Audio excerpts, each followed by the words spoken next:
Hey, Hey! man.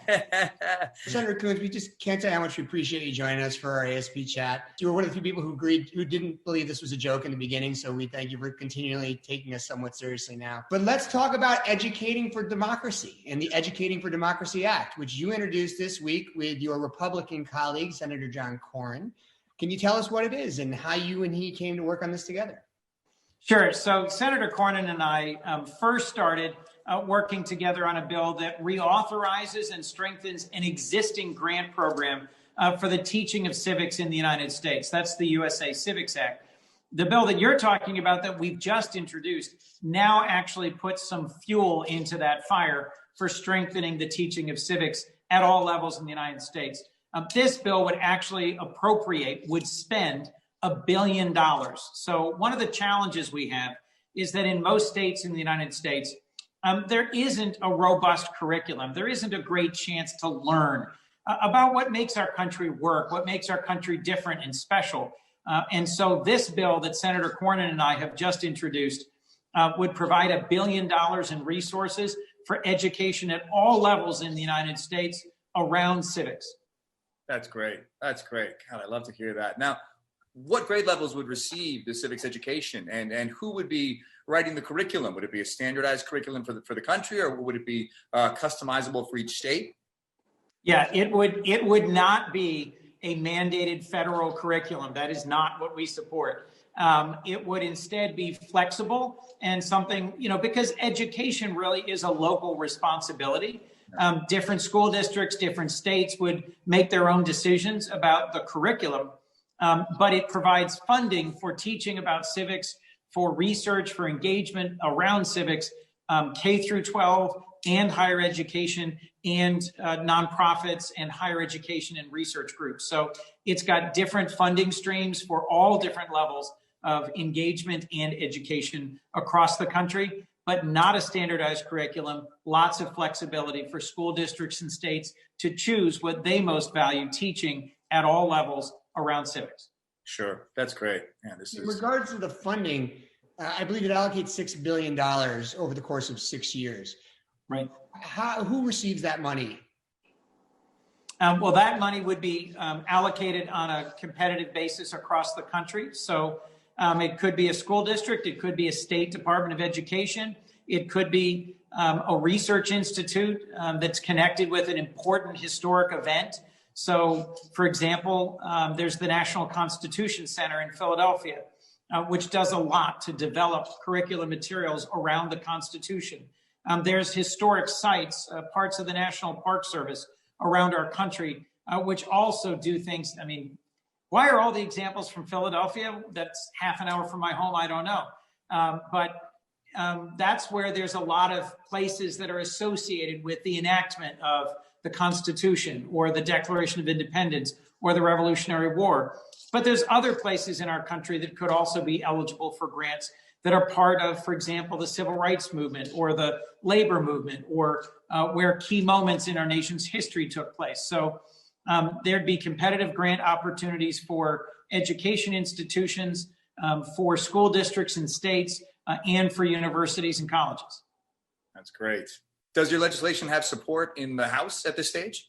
Yes, it does. In fact, it largely started in the House with Congresswoman Rosa DeLauro of Connecticut, who's a great friend of mine. She's represented New Haven, Connecticut, going back to 1988, if I'm not mistaken. And she has a great partner in Tom Cole, who's a Republican congressman from Oklahoma, if I'm not mistaken. And so Congresswoman DeLauro and Congressman Cole first put this bill together and introduced it several months ago in the House. We're taking up from their lead and introducing it this week in the U.S. Senate. That's great. We're not exactly objective, Chris and I, obviously, on this. We are very committed to civic engagement. And I just want to ask you, why is it important? Why is this important to have civic engagement? And what do you hope that this program is going to accomplish with young Americans in the long run?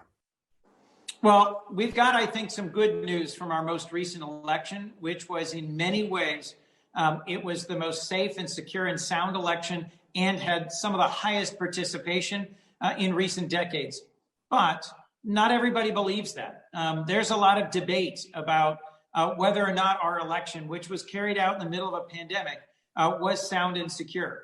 So at the most simple level, what I'm hoping for is that more Americans understand why elections are important, how our democracy works.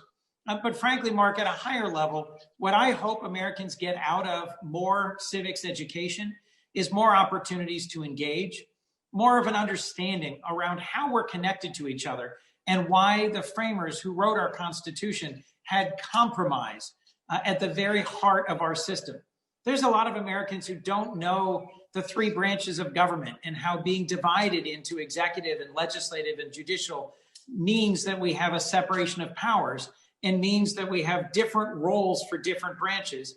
There's a lot of folks who don't really necessarily follow what happens in Congress, what happens in the executive branch, what our judiciary is doing, or understand how the difference between the federal government and state and local government gives us different opportunities to be engaged and different resources to meet the needs of the American people. So my hope is that through delivering more and better civics education to the American people, they can be more aware of what makes our nation unique, what makes us special and different in world history, and what makes it important for us as citizens to be participants in our democracy and in the decisions that shape our lives and our country.